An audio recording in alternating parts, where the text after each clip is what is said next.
Alright folks, it's time to have a good giggle at history and hopefully learn something along the way. Welcome one and all, my name is Shannon, and for those of you that have been following me at least since the beginning of my sports corset journey, today's video is one that I teased a bit earlier in a previous video.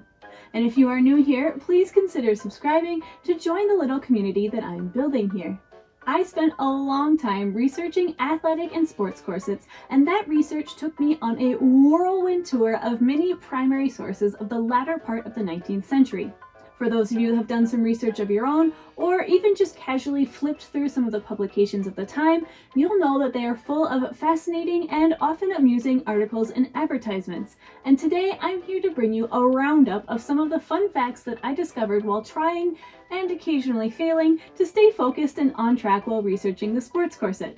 Some of them are quick one-liners, and others have some fun history to unpack. So let's get started.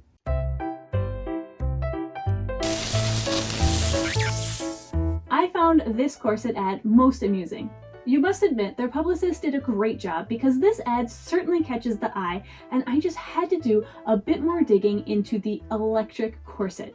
It turns out that this corset was designed and sold by Cornelius Bennett Harness starting in the mid-1880s and was constructed with, quote, flat steel magnetoids in place of ordinary corset bone. Basically, it had a magnetic busk. According to several advertisements, these magnetoids were, quote, nearly all equally charged, whatever that means, and the various corset models, quote, differ only in power. The Daily Nevada State Journal from 1891 published an article stating that, quote, Paris is laughing over a joke about an American inventor who is said to have patented an electric corset that is to bring about the reign of morality at once. If one of these articles is pressed by a lover's arm, it at once emits a shriek like the whistle of a railway engine, and the inventor claims that he has already married 3 of his daughters, owing to the publicity thus thrust upon a backward lover. While I couldn't find any evidence that Harness himself claimed that his electric corset functioned as a form of chastity corset, or was capable of such prudish, ear-piercing shrieks, that was about the only thing he didn't claim his corset would do. If you would believe the advertisements, this corset could cure every ailment known to womankind. Testimonial on one ad earnestly recommends all ladies suffering from any bodily ailment, and those who are well, to adapt these corsets without delay. They perform astonishing cures and invigorate every part of the system. They were proclaimed to, quote, speedily relieve your suffering, restore the failing energies, and have a good effect on both body and mind, and have been found to cure internal weakness, pains in the back, palpitations, nervousness, and hysteria, doing so in thousands of cases where every other remedy has hopelessly failed. It even claimed to help with weight loss. Anything you could think of as an ailment, this corset could cure. If you're thinking that all this sounds too good to be true, well, you'd be right. Shockingly, the corset did none of these things, and consumers were livid. A contemporary journal, the Electrical Review, described Mr. Harness's activities as, quote, one of the grossest cases of misrepresentation of the present day, while in 1893, another publication stopped accepting advertisements for Harness's company and ran a series of articles under the title The Harness Electropathic Swindle, stating that the medical battery company has for years past been fattening on a system of fraud and imposture which is absolutely unparalleled in the annals of swindling, and that Harness himself was a man of no pretensions whatsoever to scientific or medical knowledge, but is a common, illiterate, and unscrupulous charlatan. The articles resulted in many customers asking for their money back, and in early October of the same year, Harness and his business partner were arrested and charged with conspiring to defraud. The court ordered the business to shut down, and although Harness tried to resurrect it under a new name, the public had caught on to him and nobody would buy his products. Within a few months, he went bust and faded into obscurity, dying in 1921. So, on the topic of curative electrical corsets, I think we can safely call them fake news.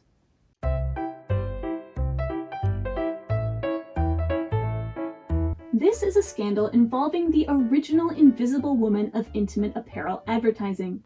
Those of you who followed me through my investigation of the history of the Warner Corset Company's role in the rise of the sports corset will be familiar with Lucien and DeVere Warner, founders of the company. This scandal, however, takes place after they have turned over the company to the next generation of Warners, LT and DH Warner. The debacle occurred in 1914, the year of the appearance of the natural figure, and also the year in which the red fern corset lady, previously seen modeling the red fern line of Warner's corsets, unveiled her legs for the first time and portrayed the corset as it was actually worn. In a direct quote from LT Warner, corsets had been shown in advertising as though worn over voluminous petticoats. We felt that the corset should be shown actually as it was worn. Ads were created showing the legs below the corset in pen and ink drawings by the artist Papini. The ads caused a bit of a sensation, being deemed as too indecent for print by a few publications, including the Boston Transcript and Vogue. It should be noted that many other magazines and newspapers did, however, run the ads. In order to satisfy the censor, Warner's removed everything possible from the image except the corset. The result was modest and yet also sensational. As Jill Fields noted in her book An Intimate Affair, Women, Lingerie, and Sexuality, the disappearance of shoulders, arms, upper torso, thighs, and calves did not prohibit erotic speculations. Indeed, the lack of these body features encouraged them. The ridiculousness of the situation led to some publications having a bit of fun with the red fern corset lady. Harper's Weekly has their feminine icon, the Society Lady, taking lessons on how to be progressive from the red fern corset lady, and a writer for the New York Tribune even composed a poem to her.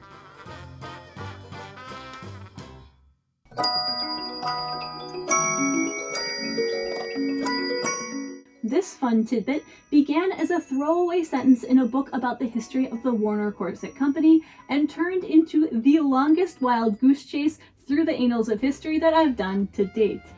When speaking about how the company had to follow the dictates of fashion, this book stated, quote, "When Worth in Paris decreed the death of the crinoline and the birth of the bustle, the doctors Warner produced their own version of how to wear the bustle in the form of Taylor's folding bustle, an ingenious product with metal hoops which folded up when the lady sat down." Now, naturally, this sentence caught my attention, of course, because of Morgan Donner's magnificent video recreating exactly this device. So I was thrilled to discover this little connection between my research with the Warner Corset Company and another costuber. It was the next sentence, however, that led me down this rabbit hole. The author wrote, "Such devices, quite naturally, led to absurdities, like the designer in London who invented a bustle containing a music box which played God Save the Queen every time the wearer sat down." Fantastic, I thought. What a marvelous novelty. This will make a fantastic tidbit for my fun facts video. And then thought nothing more of it for a month while I finished researching my sports corset and then making it. And then it came time to circle back around to this little factoid, and out of a sense of due diligence, I decided to fact check that sentence and see if I could find out any further information to present to you, my viewers. And that's when I started getting conflicting information. Everybody seemed to agree that the musical bustle in question was created around the time of Queen Victoria's Golden Jubilee in 1887, and that the tune it played was God Save the Queen. But some accounts claimed that the bustle was created as a gift for the Queen herself, while others stated that it was made to commemorate the Jubilee, but simply mentioned an anonymous wearer rather than implying that it was for the Queen. And one source even claimed that it wasn't a musical bustle at all, but simply an elaborate prank. It wasn't until many hours and much digging later that I believe I found the true story, or at least as true of an account as we can ask for, considering that the event in question happened nearly 150 years ago. The story is recorded in the memoirs of Lady Randolph Churchill, American wife to Lord Randolph Churchill and mother to the infamous Winston. She writes, quote, "Everything that year was dubbed Jubilee, from knights and babies to hats and coats. God Save the Queen was heard ad nauseum on every conceivable occasion until the tune became an obsession. This led to a practical joke at the castle which caused much amusement. One morning, speaking of the Jubilee craze, I pretended that I had received as an advertisement a Jubilee bustle, which would play God Save the Queen when the wearer sat down. This, of course, created much curiosity and laughter. Having promised to put it on, I took my host into my confidence. An aide-de-camp was pressed into the service and, armed with a small musical box, was made to hide under a particular armchair. While the company was at luncheon, I retired to don the so-called Jubilee Wonder, and when they were all assembled, I marched in solemnly and slowly sat down on the armchair where the poor aide-de-camp was hiding his cramped limbs. To the delight and astonishment of everyone, the national anthem was heard gently tinkling forth. Every time I rose, it stopped. Every time I sat down, it started again. I still laugh when I think of it and the startled faces all about me. So, there you have it, the true story of the musical bustle and a lesson in always double-checking your sources.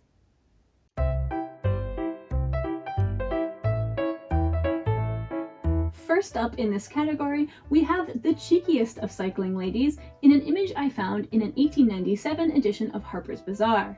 It shows a policeman pointing rather accusingly at this woman with her bicycle, and the caption reads, "Where are you going, my pretty maid?" "I am going a-biking, sir," she said. A polite response, despite my headcanon giving him a rather condescending tone. "There's no bell on your wheel, though, my pretty maid," the cop responds, to which the pretty maid turns into a wonderfully cheeky lass, replying, quote, "When I mount, there will be one, sir." An article in Godey's of 1896 reports that the Cardinal Archbishop has declared that he will not administer the sacrament to any woman who dons bloomers while riding a bicycle.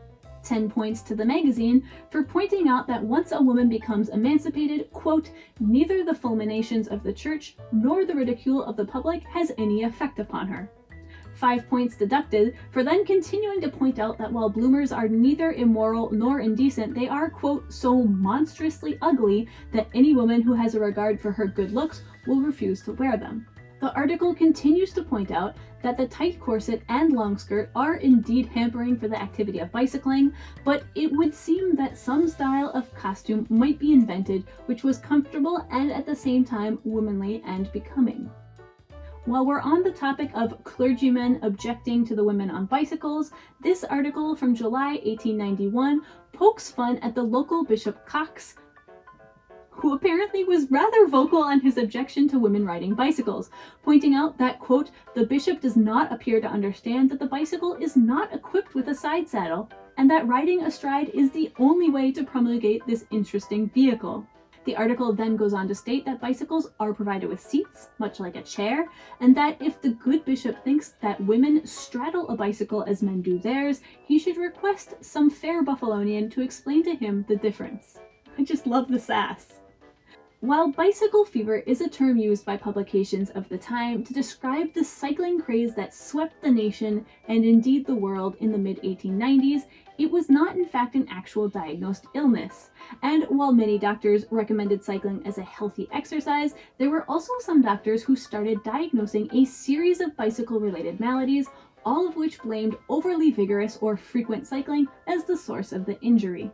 A New York doctor informed his readers of the latest health threat, bicycle walk, an affliction that, he warned, was on the rise, particularly among professional bicycle racers. It was described as a walk that duplicated the motions of the feet and legs in pedaling a bicycle, indicating that when walking, the cycle maniac did not swing his foot forward, but lifted it up off the ground in a circular motion as if he was still on a bike. Bicycle walk was a mere offense to the aesthetics, but bicycle heart was a more serious malady.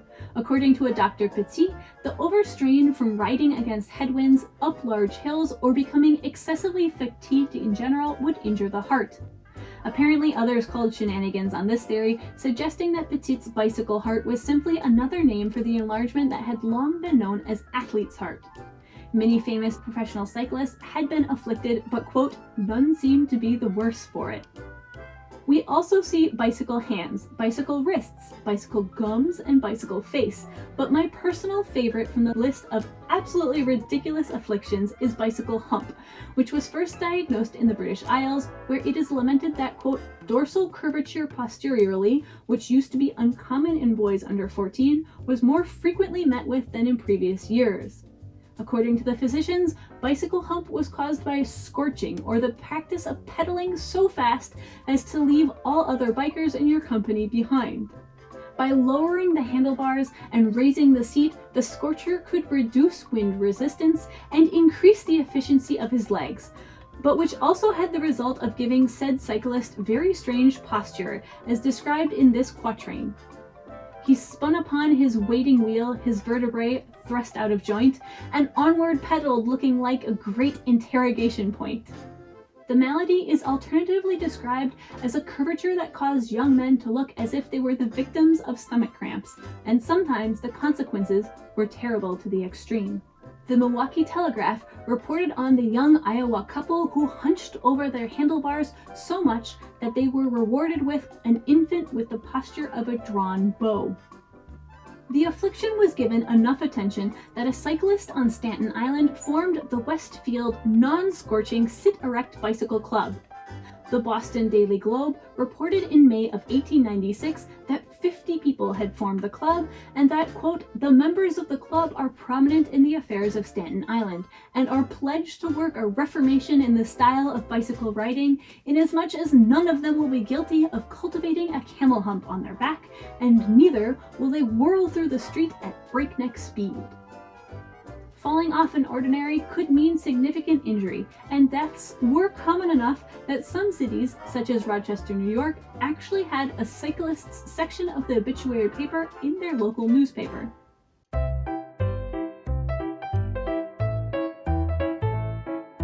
The one disadvantage of wearing bloomers is that when you fall off a bicycle, nobody knows whether you have frilled underwear on or not. This is discouraging to some girls. Germans do not believe in rocking infants, and as a nation, their babies are quiet and healthy. Whoever has had the opportunity of seeing a tightly laced lady undress in the evening will have remarked that the moment the stays fall off, a deep happy sigh of relief is wrung from the pained breast, and not seldom there is added internally, "Thank heaven." Question: in clothing each leg separately, is the secret of women's bipedal anatomy revealed? Answer: no. There is sufficient drapery to keep up this important illusion. Thank you, one and all, for joining me as I stroll through the catalogs of years gone by and find some humor in the events of the past. If you like the format of this video and you'd like to see more scattered occasionally throughout the more crafty make videos of this channel, please let me know. I know my habit of digging through old magazines isn't done yet, so I imagine I'll probably stumble upon more fun tidbits from the past. That's all for this week. Thank you so much for joining me. I hope you have a fantastic week, and until next time, bye!